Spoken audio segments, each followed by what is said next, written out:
2019학년도 10월 나형 21번 문제를 같이 풀어보도록 하겠습니다. 이 문제를 풀기 전에 이 문제를 풀기 위해 간단하게 알아야 될 정보 한 두 가지 정도만 이야기하고 문제 풀어보도록 하겠습니다. 자, 우리는 3차 함수의 그래프 특징을 잘 알고 있어야지 이번 수능에서 좋은 결과를 이끌어낼 것입니다. 우리 기본적으로 비례관계식을 여러분들은 대부분 알고 있고 한 가지 더 추가하려고 합니다. 극대와 극소의 차이에 관한 이야기를 하려고 할 텐데요. 자, 한번 같이 봐보도록 하겠습니다. 자, 일단 그래프의 특징을 한번 보기 위해 x축에 접하는 어떤 이런 3차식을 한번 생각 한번 해보려고 합니다. 자, 기본적으로 이 점의 위치가 어디 있을 것이냐에 대한 정보인데, 이 점의 위치라고 하는 것은 결국에 이렇게 만나는 두 점이 있을 때 비례관계가 성립할 것이다. 자, 여기 비례관계가 1대 2라고 하는 비례관계가 성립하고, 여기서도 역시 x축에 평행한 직선이 있다면 2대 1이라고 하는 비례관계가 성립한다. 자, 이 정도의 정보는 여러분이 아주 많이 접해가지고 알고 있을 겁니다. 자, 추가적으로 이제 하나를 더 이야기할 텐데, 자, 이런 거예요. y = fx라고 하는 3차식이 주어져 있다. 이때 y = f'x라고 하는 2차식과 관계를 어떻게 생각 한번 해볼 것이냐. 자, y = f'x라고 하는 이런 2차식의 그래프를 한번 그려보도록 하겠습니다.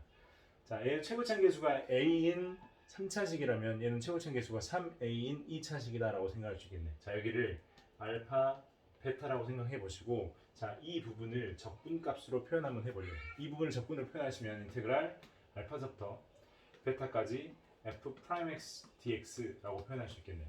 자, 여기다 절대값을 치워주시기만 하면은 얘의 양수 넓이가 표현될 건데, 우리 절대값은 이제 생각하지 않고 일단 식 자체만 먼저 한번 봐보도록 하겠습니다. 자, 얘는 정적분의 성질에 의해서, 정적분의 기본 정의에 의해서 f 베타 마이너스 f 알파라고 쓸 수 있다.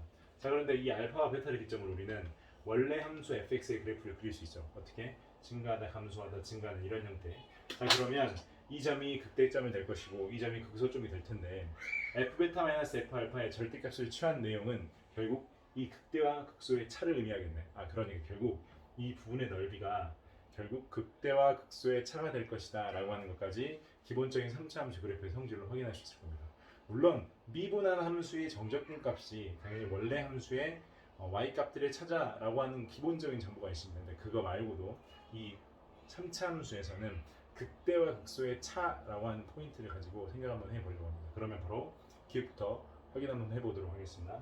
최고차의 계수가 1인 3차식, 최고차의 계수가 1인 3차식이라고 했기 때문에 우린 이 3차식이 알파와 베타만에서 두 점에서만 근을 갖는다라고 했기 때문에 이런 식으로 그림을 그려볼 수 있겠네요. 자, 여기다 그려볼까요? 자, 여기를 x축이라고 생각해 주시면, 자, 이런 식으로 접하든지 아니면 여기서 이렇게 접하는 이런 두 가지 형태를 생각 한번 해볼 수 있어요. 근데 극소값이 마이너스 4라고 했으니까, 자, 이렇게 접하는 형태면 극소값이 0이 되겠죠. 그러니까 이런 식으로 접하는 형태만 우리가 생각할 수 있는 함수가 될 것이다. 그럼 여기가 크기에 의해서 알파, 여기가 베타라고 생각할 수 있겠네. 자, 우리는 편의상 이 알파와 베타를 2대 1로 내분한 이 극소점을 갖는 이 x값을 그러면 p라고 생각 한번 해볼게. 그러면 우리는 p라고 하는 값에서 극소 마이너스 4를 갖는다라는 표현을 할 수 있겠네요. 식을 한번 적어보도록 하겠습니다.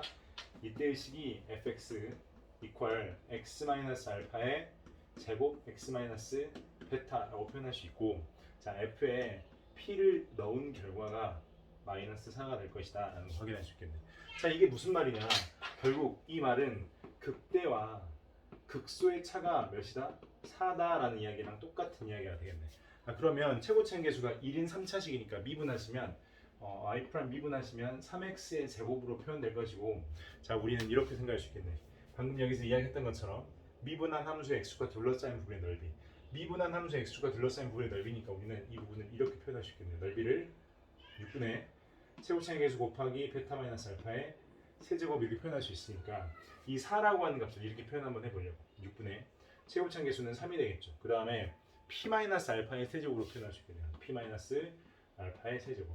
자, 이렇게 약분되시고 이 넘어가시면 p 마이너스 알파가 8이다. p 마이너스 알파 8이니까 p와 알파의 차이, 즉 이 간격의 차이는 2가 된다는 걸 확인할 수 있겠네요.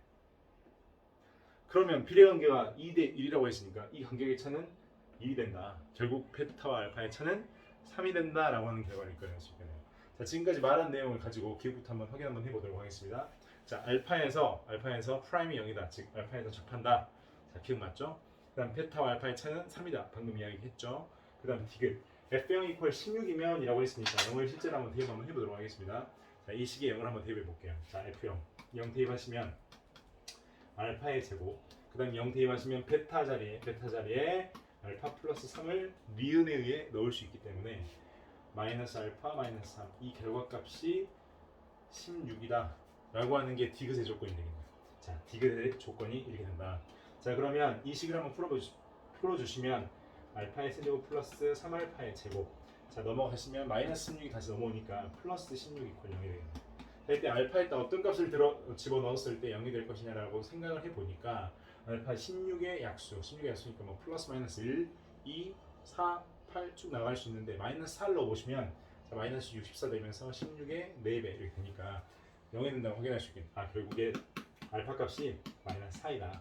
알파 값이 마이너스 4이면 베타 값은 당연히 마이너스 1이 되겠네. 결국 알파의 제곱 더하기 베타의 제곱은 16 플러스 1이 돼서 17이라고 하는 계산 결과가 나오는데 문제에서 18이라고 했기 때문에 틀렸네요. 17이니까 디귿은 안 되고 기역과 니은만 정답이다라고 하는 것을 확인할 수 있을 겁니다.